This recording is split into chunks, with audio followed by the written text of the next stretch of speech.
Okay, welcome back. Today we have a 25-inch Wells Gardner U2000 that I grabbed off of the giant parts pile over here behind me. That giant, huge box of chassis I have to get gone through at some point. And on the top of the pile is a U2000, and it has a label here that says September 20th, 2013, Century Lanes, obviously a bowling alley, Golden T4, should be F-O-R-E, not number 4, horizontal line through screen. So obviously that means vertical collapse, so that's what's going on with this. And we're going to have to see if we can figure out what's causing that. And it shouldn't be too difficult, but before we start, let's give it a good look over. And of course, our neck board has been smashed, all of our heat sinks are messed up, resistors are messed up, but it is complete. Nothing is missing. And traces aren't too bad. Looks like only one was lifted in that getting bent over like that, so shouldn't be too difficult bringing this back to life. So let's go ahead and just disconnect it from the board. We can disconnect our ribbon cable here, and then of course our grid. That was kind of loose on there. Grid connection, and then we lift this little tab here and our focus wire can come out. And now our neck board is free. We'll just set that aside. Actually, yeah, let's put it up here. Remote board. Width pot's kind of bent over, but no big deal. So is our vertical size and vertical position. Someone has robbed the little plungers out of there to allow them to turn, but we can replace those. I've got some alternates we can use. But it is complete and it is here, so let's disconnect that. And we'll set that aside as well. Put that up there. Okay. So now here is our main chassis, and being a little dusty and dirty, as a matter of fact, we have a little straggler of some type of cloth or rag, but we'll throw that away. Other than being a little dusty and dirty here,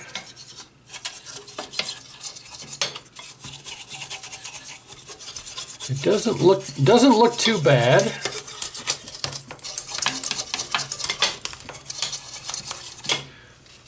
And this might be one of the later U2000s, yeah, this is November. That's a late revision. So the U2000 is notorious for running extremely hot. This is version November.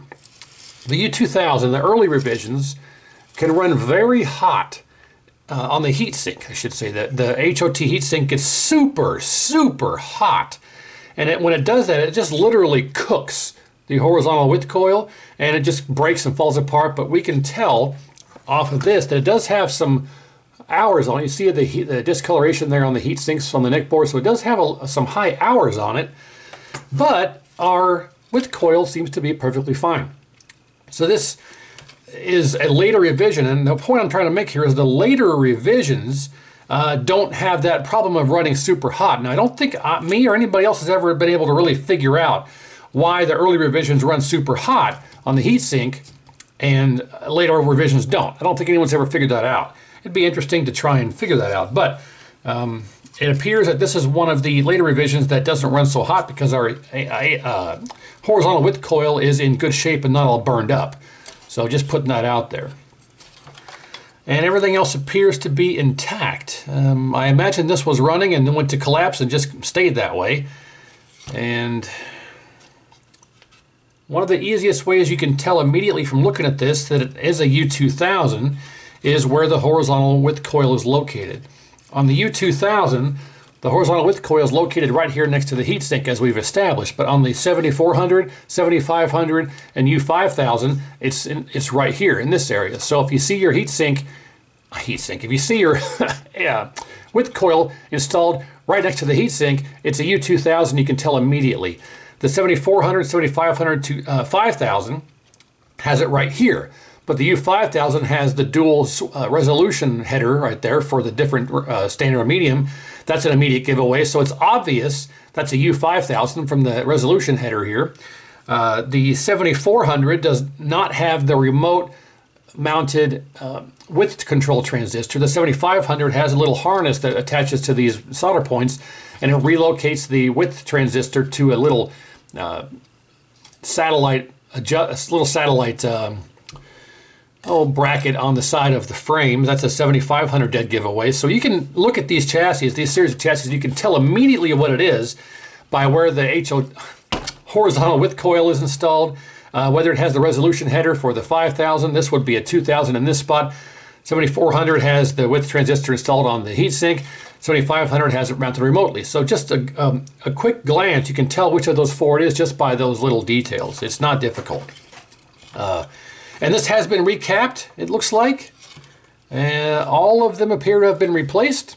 So it has had a full cap kit, but we'll change them out again because we don't know the condition of these, and looks like a hodgepodge of mishmash of different vendors because we've got Zycon with Nichicons and SSL, and there's just a hodgepodge of different ones. So we'll put them all with Nichicon. We'll change them all out. And yeah, it looks like everything's okay, but there is a lot of burn here. Look how burned up this is. This is so the 26 volt reference comes out of the flyback through some components in this area, and then off through over to our vertical IC here, IC 601, I believe it is. But it runs through D302 and R303 down here. But then this resistor here, look how burned that area of the board is. That's pretty bad. It may be because the resistor is all the way down on the board, but we also have a little discoloration here in our horizontal yoke connection.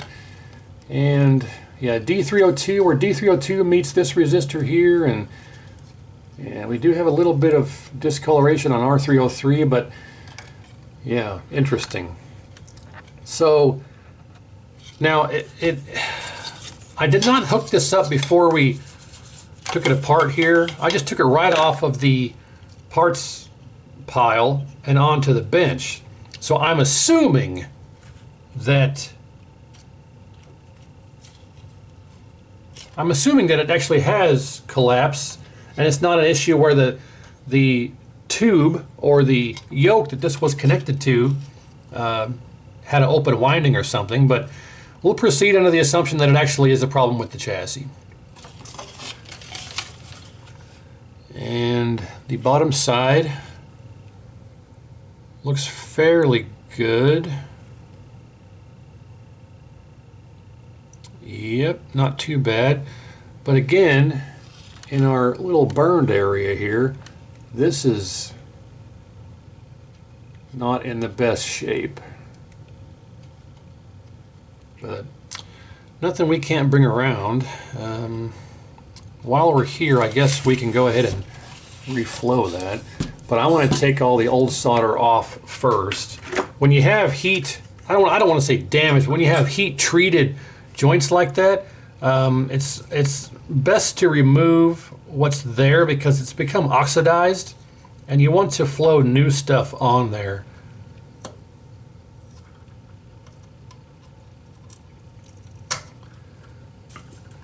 That's what I'd recommend whenever you have a situation like this. Remove the old oxidized solder, clean up the pad, and put new stuff on, just like we do on our neck board joints. I'm going to push that down through. Okay, there we go. This one too.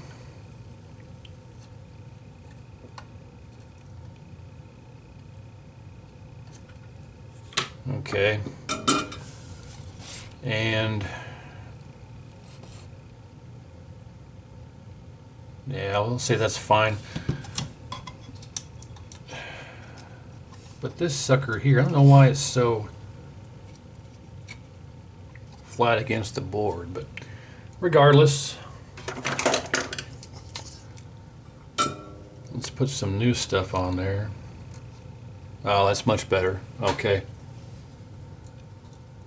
Yeah, you don't want to try and flow new solder over this old oxidized stuff because you end up with cold solder joints, things like that.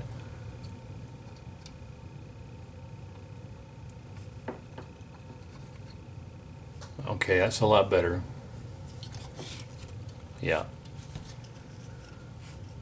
But sometimes you got to scrape a little bit on the leg of the component because the leg has become oxidized as well. So you just scrape a little bit off there with the iron, and I think that'll be okay. All right, so with that done, I'm actually going to hit our horizontal yoke pins too. I mean, this needs a full reflow, which I'll do anyway, but just for now, we'll just do this. And I want to show you guys what a bad solder joint looks like. See that? That's a bad solder joint. That is not what you want your solder joint to look like. That's not good. No, not at all. And that's because that pin was oxidized. So we have to go like this.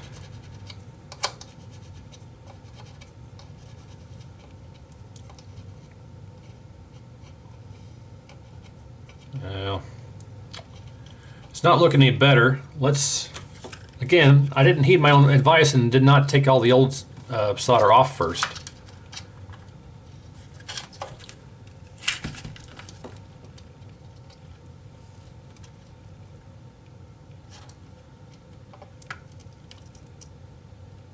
So with the old solder removed, let's see how this goes here. There you go. Much better. So yeah, you got to take that old solder off for it to look right. Because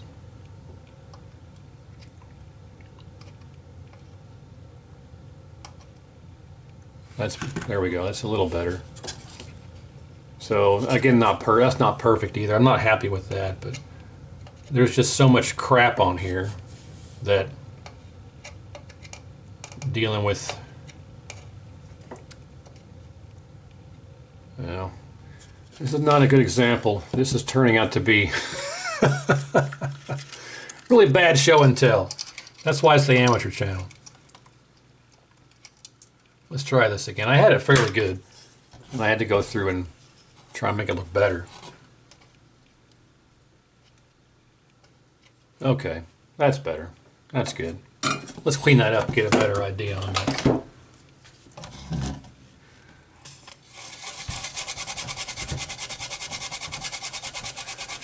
Am I everything you need? You better rock your body now, everybody. Okay, that's better. Yeah, I mean, I can live with that, but not perfect. A little kind of weird thing going on there, but all right. Decent example there. Okay, well, let's get to some testing. So for vertical collapse on this all four of these, the 75, 74, 2000, 5000, it's all the same thing. There's R303, which is this resistor right there. There's D302, which is a diode right in there. And that runs off, again, 26 volt reference comes from the flyback through those two components and then through some other components over here, which never go bad.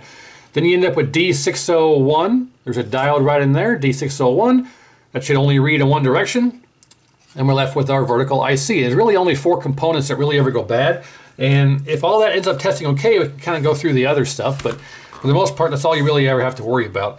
As long as your flyback is outputting your 26 volt reference, then we can just worry about those four components. And actually, you can test that 26 volt reference without actually having to hook this up to a tube, and I'll show you that. But first things first, let's just check R303, and that should be about 1.2 ohms. So we'll go to our ohms here on the meter, and we'll zoom in a little bit just so we can get a little closer view.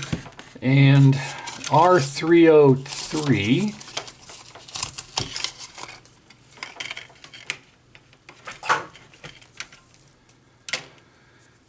we'll test R303 each side of the resistor, and we get, oh, that's not right. 116K? That's not right. That should be 1.2 ohms. As a comparator here,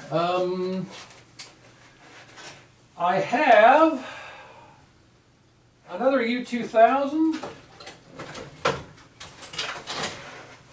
on the repaired pile, and this is one of the U2000s that gets extremely hot, and that's why I have this additional heatsink here. And you can see this one is revision I as opposed to the November.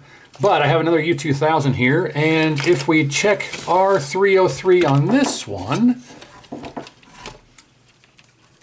we get,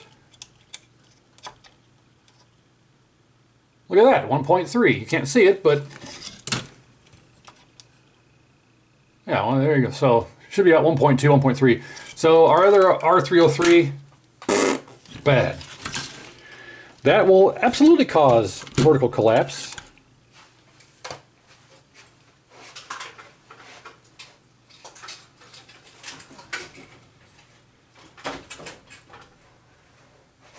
And why would that cause collapse, you're saying? Well, because there's so much resistance on that output, that 26 volt output through the flyback, from the flyback through R303. There's so much resistance on there that 26 volt reference can't get to the IC, or IC over here. But let's pretend that checked okay. So now we'll check D302, and negative is the side with the stripe, which is towards me, so negative lead. Meter in diode mode, we should get a 0.5 voltage drop. 0.470, close enough, that's fine. Now we'll move on to D601, which is a little diode right there. It's like a 1 in 4,000, 4, 5, 6, 7, they're all the same. We should get a 0.5 voltage drop only in one direction. Again, negative as a side with the stripe, it's going this way, so we'll do this. We should get a 0.5 voltage drop. 0.553. Now we switch our leads around. We should not read the same reading in the other direction. If you do, then your vertical IC is shorted. So if we flip the leads around, test it again, we do not get a reading but in the other direction. So our vertical IC is not shorted. Doesn't mean it's good. It just means it's not shorted. And what I mean by shorted is shorted to ground, because you can have a component that is internally shorted, like a MOSFET, where it's always instructed to be on. It may be shorted internally, shorted together or on into the output, but it may not be shorted to ground. So there's different levels of something being shorted if you're not aware.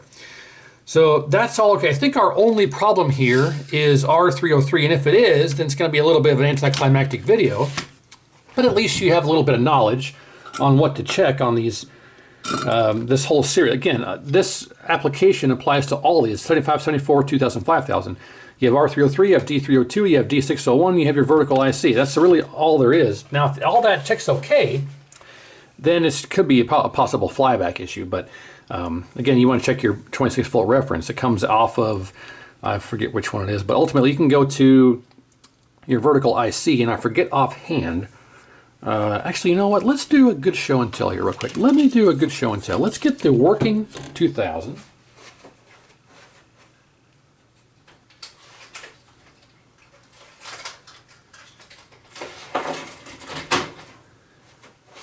And let's do a little show and tell. So what we can do here is I will simply flip this over, and we will take our anode and put it in our glass jar from our flyback. And might have to do this a little oddly here. Okay, so you can't see it, but my anode's over here off camera in the glass jar. So when I'm doing this, the reason I'm doing this is because you can actually power this up on the bench without needing to do much of anything, and test your 26 volt reference. So let's say that you don't have the ability to test this on a tube or something at the time, like you're testing on a bench at your shop or in your arcade or whatever. You can actually put this on a bench and test it without having to need a tube. So for that we need to connect, I forgot to hook up our light bulb first. So we're going to connect our light bulb. It's a 60 watt incandescent light bulb. And it has to connect to ground, which, let's zoom out. It has to connect to ground, which we can use the vertical IC heatsink and this W156 jumper right here. And I'm not sure if I'll be able to get that to stay on there. We'll go to our B plus test point instead, same thing. The B plus test point's a little test point right here by this resistor. Now we can flip this over and stay there, make sure we're all still hooked up yet, and then we have our anode. Okay, you want to stay like that, that's fine. We have our anode in our cup here. So now we can actually turn this entire chassis on the bench, and we don't have to worry about anything else. Now, the reason we put our anode in the cup here is because without the horizontal yoke connected, you will not have full 25, 30,000 volts coming out of the flyback. It won't happen. You'll have like maybe 1,000 or 2,000 volts.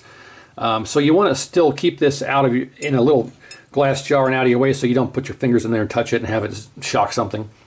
Again, as it should be fairly self-explanatory, is don't do this unless you know what you're doing.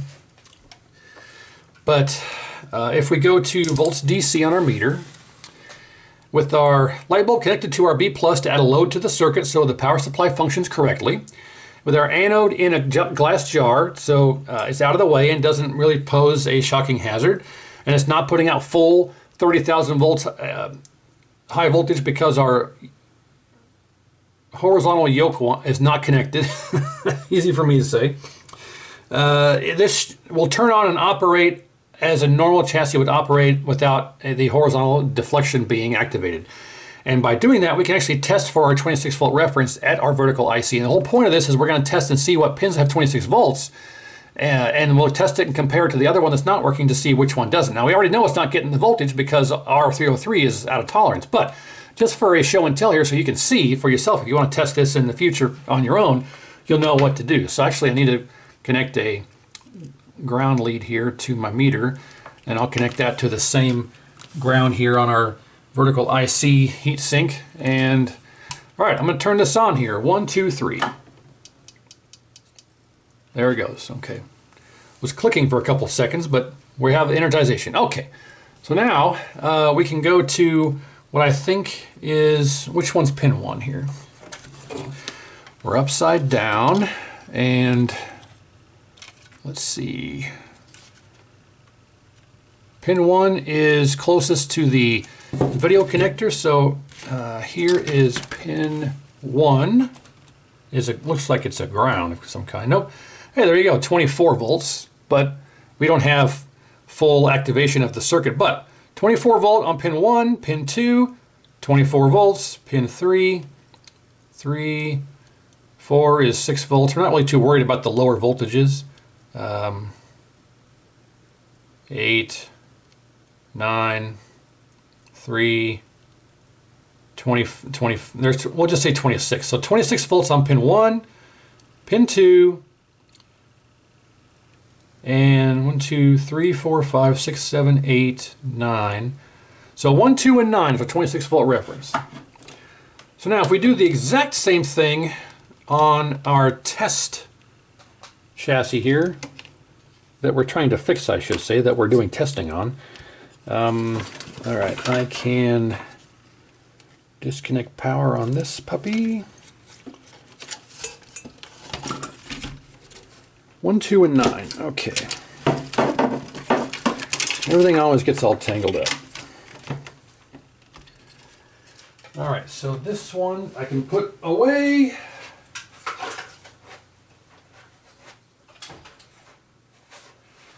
Now we can get our other one here and just do the same thing. We don't even need to hook anything else up to it. Neck board, remote board, none of that stuff matters because the circuit isn't energized without the yoke winding connected. Blah, blah, blah. Okay, power is connected. Where's our B plus test point? Right there. Can I just connect to the back side of it? Maybe I can. Where's my Bulb leads fell all the way down to the ground.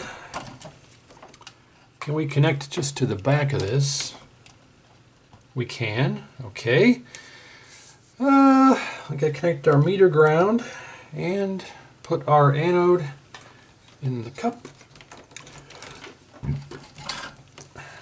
Trying to fish this around here. There we go, and okay. Zoom in a little more. Now I'm assuming this power's on. I don't even know yet, but let's go ahead and turn it on and see what happens here. 1, 2, 3. Yes, okay, it does work. All right. Now, what, 1, 2, and 9? So pin 1, nothing. Pin 2, 0.6. 9, nothing. So yep, it's definitely going to be collapsed if we have 0 volts on our 26 volt reference, and that's because of R303. Now if we go to the input off of here from R303, I believe it's not that one, it's got to be this one. One of these should have 26 volts from our flyback somewhere here.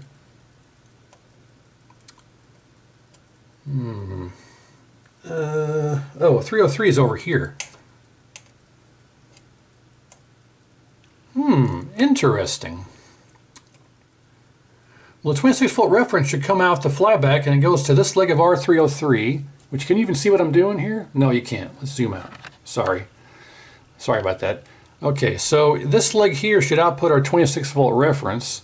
It goes to this leg of R303 through R303, and then, I mean, that should be right. Yeah, through R303, and then across here. So we don't appear to be getting it from our flyback, but R303 could be killing that output. So, well, let's just replace R303. Let's just replace R303 and try again, because I don't want to dive too far into this if it's just R303 being bad. Obviously it's bad because it reads 116 kilo ohms, so that's a problem. So let's just replace R303 and try this again. So I'm just going to yank this out of here.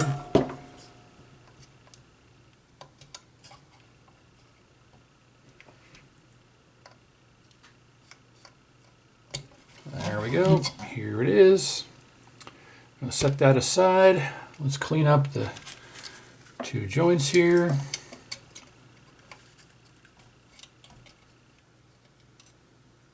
I wonder if any of these joints are a Spike Lee joint. Okay, let's grab my giant container of parts for the 7400, 7500, 2000, 5000. I believe these are 1.2. These are for the neck board. I believe these are 1.2. Let's check.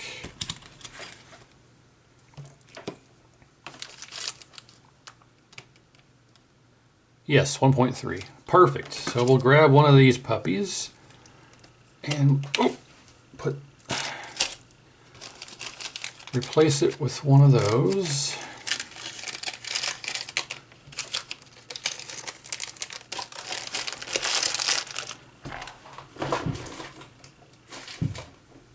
Okay.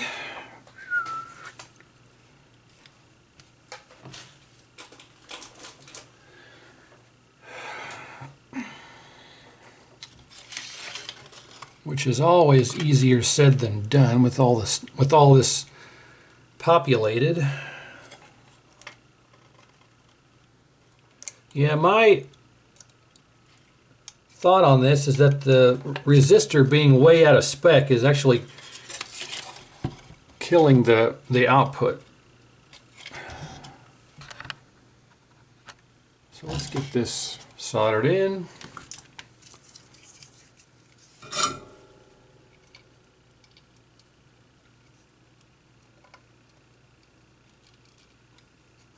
Okay.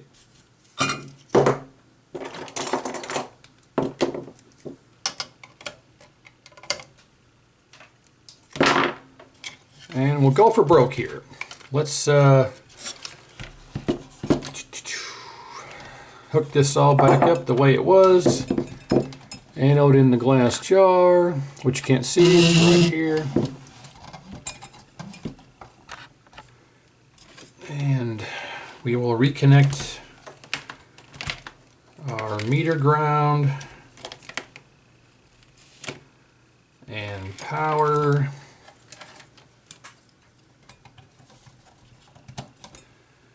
And light bulb.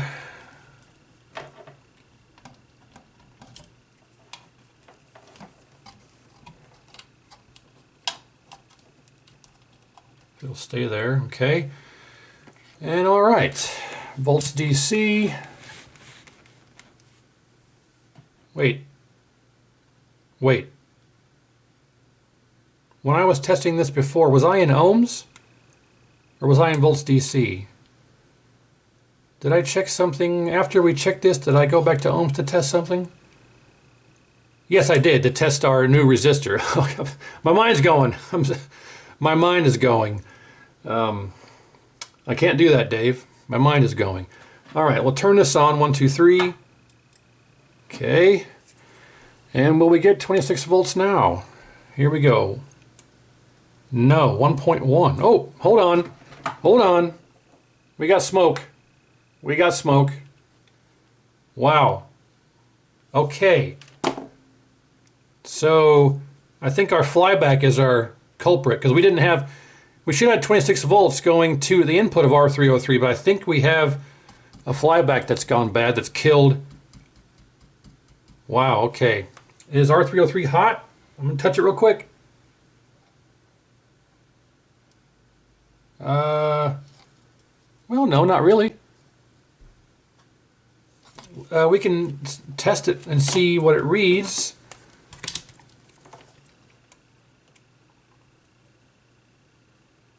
Well, it was hot because it's down to, or it's up to 0.9. Wow, okay, so 0.8.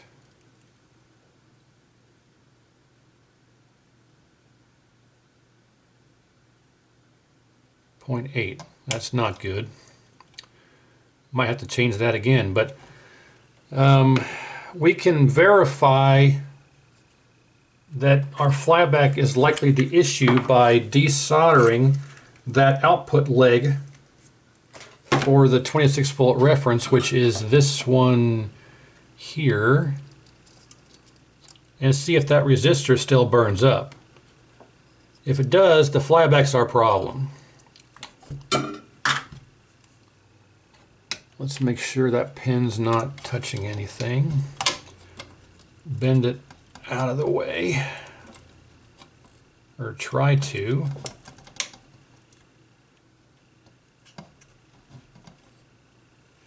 And we'll go to our, okay, that's the pad. There's the pin. There's the pin. Okay, nothing. Pad. Come on. Pad. Pin. Nothing. Okay. So with that, let's make sure that our resistor doesn't burn up again. Actually, I want to see what it reads now that it's cooled down a bit. Yeah, there. Okay, now we're back to 1.4. Okay, fine. Okay. Now, with that desoldered, let's try this again. 1, 2, 3. And we're just going to make sure our resistor doesn't start smoking again. And yep, so far so good. Let's see, just out of curiosity, we're not going to have any 26 volts, but I want to see what it reads now. Yeah, still nothing. So, yeah, there's no 26 volts coming out of the flyback, because I think that winding is shorted internally, and that's what burned up our original R303. So there's 18 volts.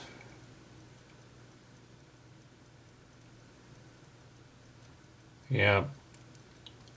and I could be wrong, this may not be the output, but this goes directly to one leg of R303, and R303 is our output to our 26 volt reference to our, because this is an odd reading. It's 18 volts or 17. That's kind of odd, because that runs to this jumper there, which runs over here to this, which doesn't even, it's not even part of our D303 or D302. And these are all our horizontal outputs. Yeah, 100. That's our B plus, 113. Those are both our B plus. So those three are B plus for the horizontal. Another B plus one, and this one runs directly to our yoke winding. Yeah, so that's our B plus 116.3, which should be around 117 with an actual CRT. Okay, well, I think our flyback's the culprit. Let me get a new flyback installed and we'll test again. Okay, flyback is replaced.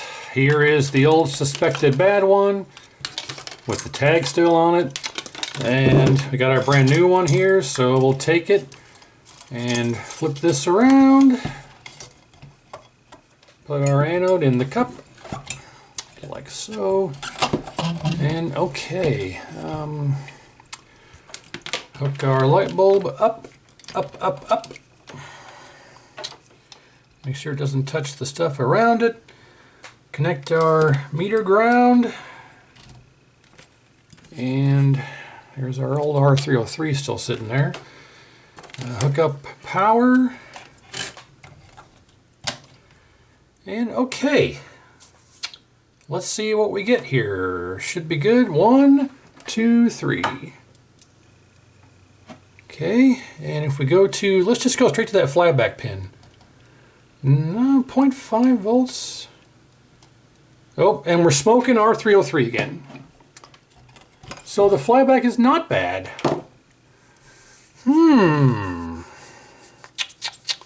Something on our circuit is shorted. I don't know if you can see the smoke coming off, maybe not. But we can, you know, if I go back to R303 now, it probably reads crazy number here. Yeah, 2 point, as it cools back down again. Yeah, so I can smell it. It was smoking a little bit. It was kind of off camera, but okay. Well, this is turning out to be quite interesting. Something on our circuit is shorted, and it is killing R303. If it's not the flyback, what is it? We know if we desolder that pin on the flyback, it doesn't happen. So there's something else causing this. And we know that we're doing it right because it worked on the other 2000 I used to show this procedure. And we know that's not an issue of it not being hooked up right. So I wonder if there's some other resistor here that's out of spec. Let's test this one here. Okay, that's correct. Now, what about this one that maybe somebody's replaced? 18 ohms. That seems wrong.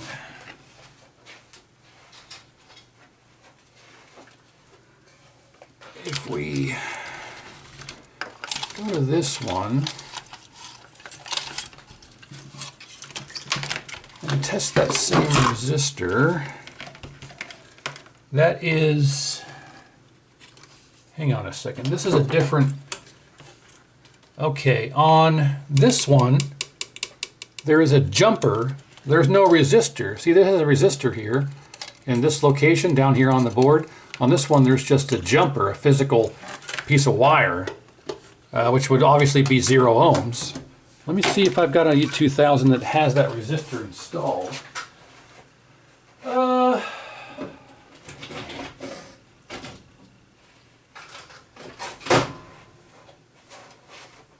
Yes, I do. By the way, if you don't know, I have like 100 chassis over here that have already been fixed and rebuilt that I haven't got around to selling yet. But what does this one read on this one? This one is a later revision, revision M. Someone's written an M there. This one's an even later revision. Oh no, it's not. M is before N. Oh my God. M is before N. Oh man, I'm getting too old. So this doesn't have, this resistor doesn't have an ID because on the board it's labeled as W167, which is a jumper. But on this board it reads, yeah, see, 7 ohms. The other one was what, 17 ohms, so I don't know what it's supposed to read. I could look it up, but obviously something else is going on there.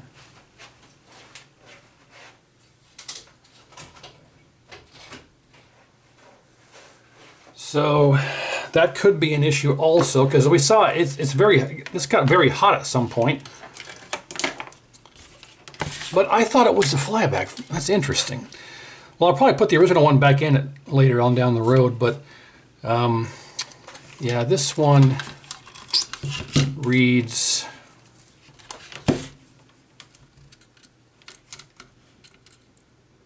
yeah, 17 ohms, but I'm not sure that is actually our problem. Because D302 checked correctly.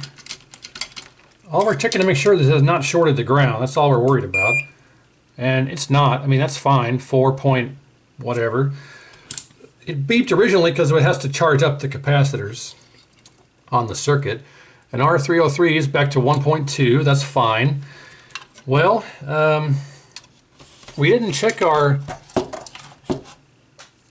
IC could still be shorted to ground even though D601 was fine.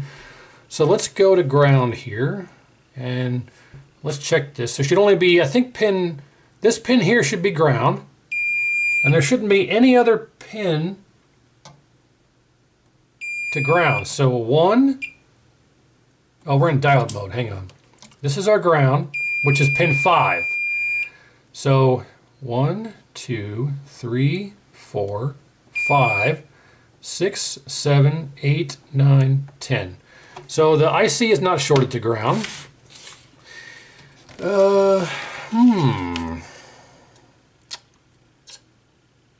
That's a good one. Now I'm a bit baffled. We know there's a problem because it cooked the original R303. It's cooking our new R303.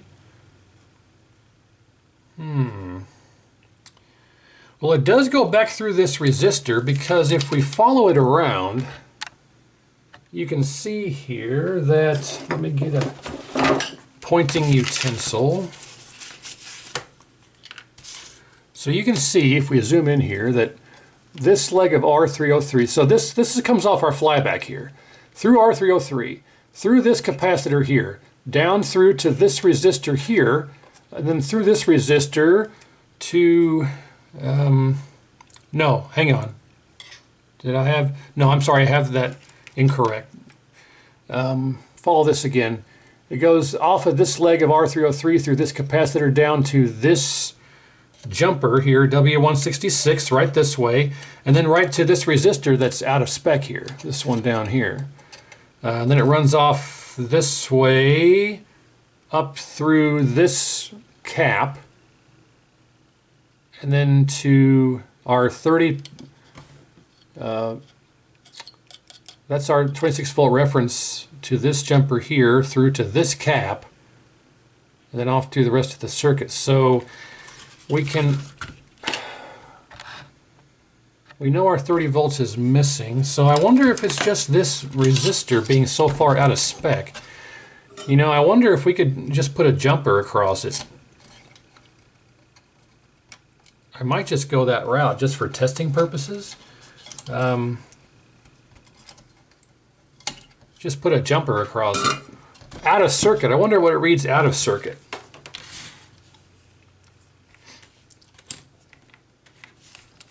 Out of circuit, yeah, still 16 ohms.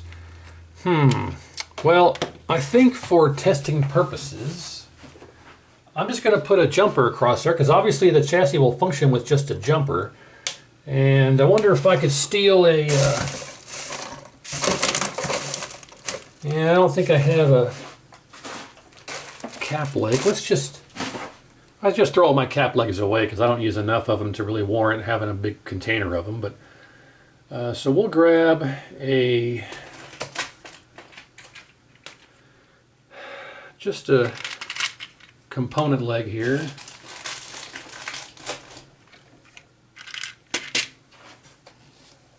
Off a cap. And just put this here across to here.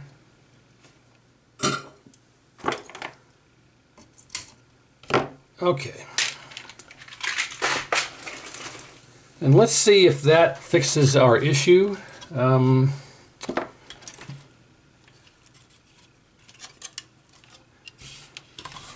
going to do it this way because we have a 26-volt reference on this header pin right here. You can see it says plus 30 volt. That's your 26-volt reference for your vertical deflection. It says 30, but it's more like 26. Now, like the U5000 and the U5000 has a little jumper here for the vertical sweep mod that doesn't use, well, it doesn't have, that's not your test point on the 5000, if I recall correctly. It's easier just to go to the actual IC itself, but okay, so with the jumper installed instead of that resistor, that may be enough to make it go haywire. I don't know. Let's go ahead and hook this back up, and we'll just simply put the meter on that 30-volt test point over there. And hook the light bulb back up to here, and our B+ test point. And again, this light bulb is to simulate a picture tube being connected, which you need the load on the circuit for it to function properly. Volts DC, we need power.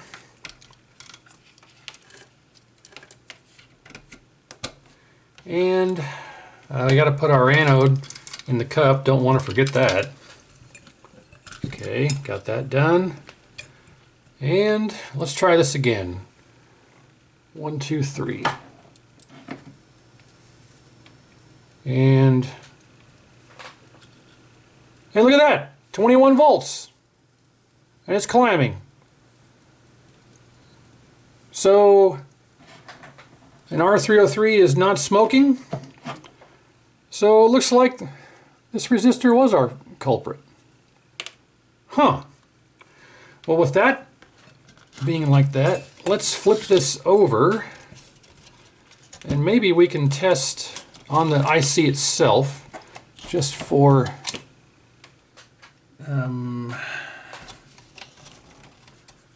completion of testing. And okay, we'll try again. 1, 2, 3. There it goes. Okay. Pin 1. 1 volt. What in the world? Wait, so we have it at our test point, but not at our IC. 1. Oh, there we go. Okay, so, well, that's weird. 3. 9. Okay, so we have it at 2 and 9, but not pin 1.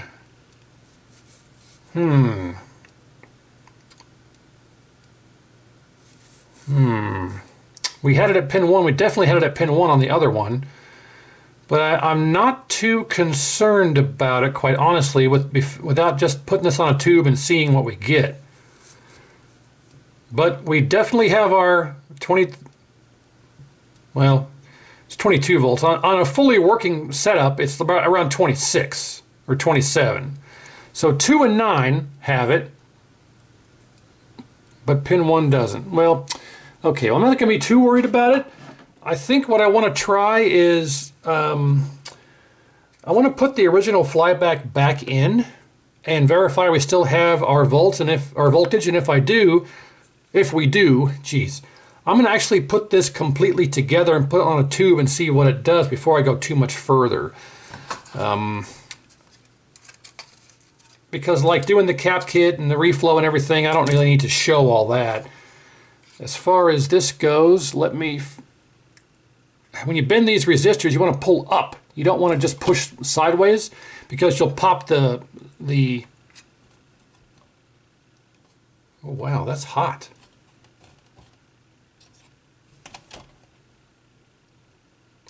Wow, that IC is Wow, that is super hot. Holy crap. I think that IC might be bad. I think that might be, I think the IC got taken out when this all happened over here with the two bad resistors. I think the IC went bad because this is super hot. This should not be this super hot. Just testing. I think there's a problem. That's why we don't have voltage on pin 1, because our IC is faulty. Oh, okay. Well, let me straighten these out. Okay, the middle one's significantly higher for some reason. Oh, because someone's replaced it and they didn't flatten it on the board. Okay, well, so this is fine for the way that it is for testing. We can test it the way this is, okay. But I'm going to put the original flatback back in because we know that wasn't the problem, and the original one's going to be more reliable than the replacement. And I want to replace this vertical IC because I think that is also faulty. Because we obviously had voltage on pin 1 of that other 2000 we tested. This one we don't, and I think that this is still hot. Wow. I think that is bad. I'm going to put a jumper on the top of the, remove this and put it on the top the way it's supposed to be through the top. Let me get the, I'm going to get the flyback replaced with the original, get the jumper installed through the top of the board, and get this vertical IC replaced, and I'll come back and we'll test it again. Alright, so I have reinstalled the original flyback. I have everything hooked back up. I have replaced the vertical IC. Here is the one that was in there, and somebody has obviously replaced it before because they just put every loving crap load of thermal paste on there. So far we have this IC replaced and these two resistors that were bad. And I have the replacement IC in there, and we're hoping to see 26 volts on pin 1 this time, which I'm pretty sure we will. So let's turn this on. 1, 2, 3. Okay, we're back on. Let's start with pin 9. Oh look, 26 volts now. That is what we're hoping to see, 26 volts. Pin, what was it, 1, 2, and 9, right? Pin 3, yeah, 3 volts. Okay, pin 2, 25.8, pin 1, 25. So we had a bad vertical IC, because I could tell because the heatsink was getting super hot, and we didn't have any voltage on pin 1. So I don't know if it's a combination of these items, the two resistors going out of circuit, which took out the IC, or someone probably changed the IC thinking that the problem was the IC and didn't know about the other components here in the circuit. I don't know, but as you can see now, we have voltage on pin 1, 25, pin 2, 25, pin 9, 26, just like we did on the one that was working, that we tested on before. So I think our collapse has been fixed. We had a bad vertical IC, probably caused by these resistors going out of tolerance. The W167 resistor that on the earlier revision had a jumper, so we just put a jumper in there. Yeah, I got the jumper installed on the top side of the board. And then R303 being out of spec, burned up, 116K or something like that. So these three bad components, and I think we're going to be in business. So I'm just going to put this back together without capping it, reflowing it, anything. I just want to see what it's doing in case something happens on the back end. I know it's something that I caused, and it wasn't like that before or whatever. It's always a good idea to test your setup prior to doing your work, because on the backside, if you have, you know, collapse, if you will, or if you have some type of interference or some type of video problem, it's nice to know that it wasn't doing that beforehand, so you know what to go back and look at. If you don't test it and you have a problem on the back end, you have no idea if it's something you did or if it was like that before. So if you have the opportunity and or ability to test it before you work on it, you always want to do that. Now, of course, if you have a problem where it won't power up and things like that, that's another story, because you can't test it before you work on it. But, you know, sometimes that's how things go. Let's reconnect all this. And we get our grid connection. Get our focus wire in there, close the block, put that around there. And then we have our neckboard connector. Now, it is important to note that this is only supposed to go on one direction. it has a little white key in there to keep you from hooking it up backwards. Now sometimes that little white key can be missing. Somebody broke the connector or whatnot, that little white key is missing, and you connect this backwards, it will burn up this R150 or 510. This R510. If you ever see a neck board where R510 is completely burned, it's because someone hooked this up backwards and they're running voltage through that resistor that shouldn't be. So always make sure you hook this up the correct way. There's only 4 wires and a key. Even if the key is missing, it's 4 wires, the key, and then the rest of them. So it always connects like this. And I think that is a complete chassis. So I'm going to get this on the tube and we'll fire it up and see if our collapse is gone and or if it's working properly. Okay, we're on our U5000 tube, which is completely compatible with the U2000. Got everything connected, our anode, neck, yoke, ground, power, video, and remote. We're using our trusty Mortal Kombat 2 PCB. I have the overhead light off so it doesn't reflect on the tube screen. And got our meter hooked up to read our B+. Again, B+ test point on the U2000 is right there by the B+ resistor. And let's see what we get. Here we go. 1, 2, 3. Whoa. Whoa. Something just went pop. And our B+ was like 92. I'm going to turn it back on again, even though I shouldn't. Something definitely exploded. Not sure what it is. Yeah, 110. 111. Something popped and I can smell it, but nothing's smoking. And yeah, it definitely just exploded. Our vertical IC probably. Oh yeah, look, it's cooking. Holy crap! Yeah, that's bad. Wow. Okay. Why did it do that? Because we tested it and it was fine. Wow. Look at that. That is crazy. Well, back off the tube we go. All right, so I have removed the jumper. That jumper I installed for that resistor is out, and I put an actual resistor in there. Right there, that resistor is a 1.2 ohm resistor, just like the one we changed out for R303 there, because it had a resistor in there originally, and apparently it appears to be specific to the chassis.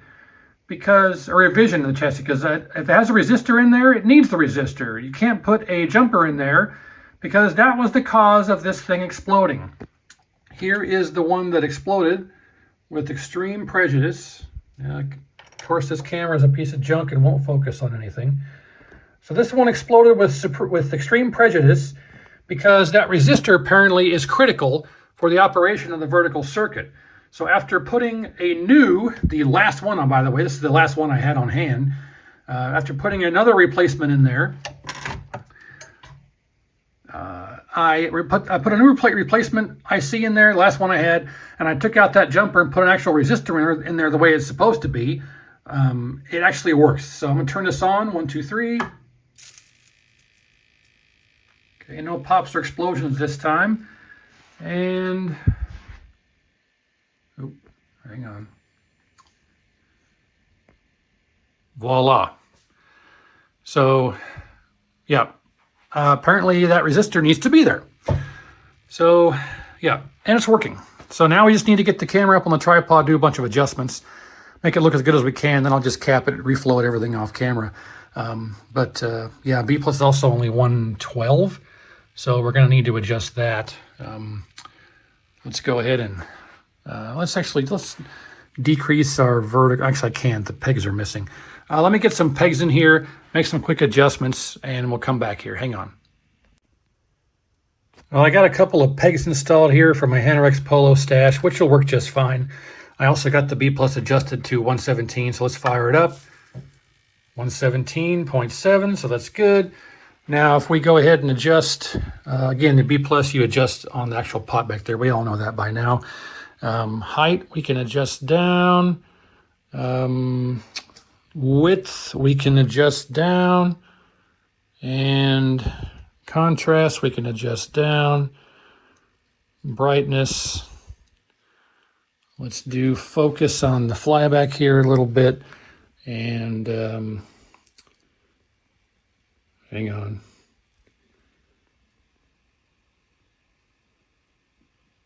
All right, there's about as good as it gets, which that's not really that bad. So we got to do contrast all the way down, brightness all the way down. B plus went a little high there. It's 119. Yeah, I'll readjust it back down. Color pots on the U2000, we'll put all of them about dead center. The 7400, 7500 don't like to go above about a quarter turn, but the U2000, U5000 generally reside about halfway. So put all those halfway.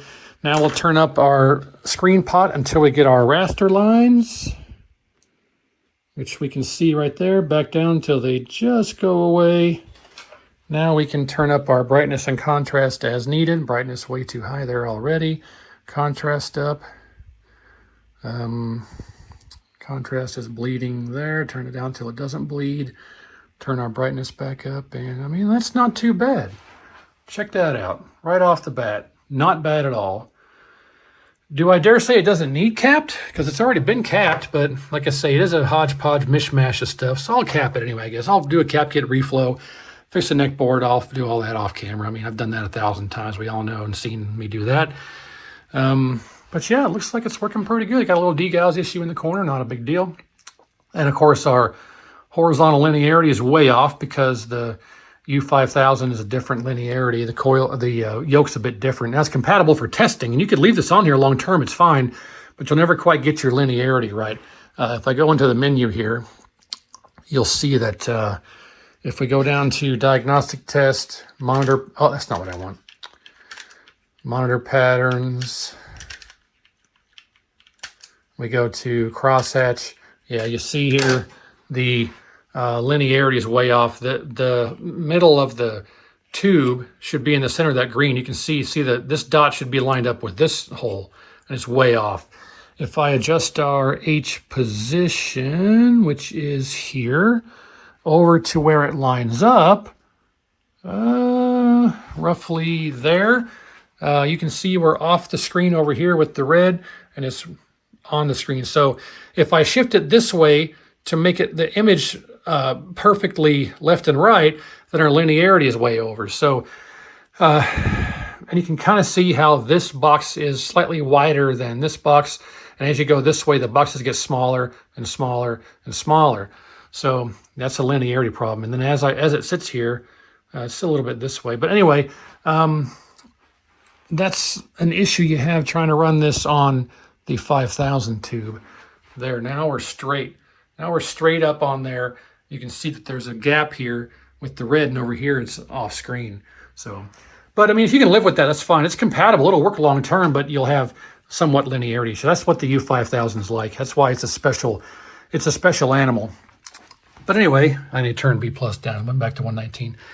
But regardless, this is working. So we had a bad vertical IC, we had a bad R303, and we had a bad resistor that's installed in R167, or I'm sorry, W167, I think it was, the the jumper that goes right there. So yeah, typical, your most common typical things. And like I say, D601, which is the other one on the back side of the IC that I talked about, that only is supposed to read one direction. If it reads it both directions, the IC is bad. So this would, even though this wasn't shorted, it was bad internally. That was bringing down the 26 volt reference on pin 1. So bad IC, 2 bad resistors, and then of course I blew this one up because I installed a jumper in that resistor spot that shouldn't have been there. So that's my fault. But yeah, just 3 bad components here, and this thing's back up and running. So we can get it all rebuilt, and I'll add it to the parts pile of stuff that can get sold at some point, and we'll call it good. So thanks very much for watching. Hopefully you learned something. I know I did. I know that if you have one of these U2000s with the resistor in there, it has to have a resistor. You can't put a jumper in there or you'll blow up your vertical IC. So We all learned something on this one. So thanks very much for watching. Make sure you give it a like and a thumbs up. Comment down below what you think. And we'll see you on the next repair.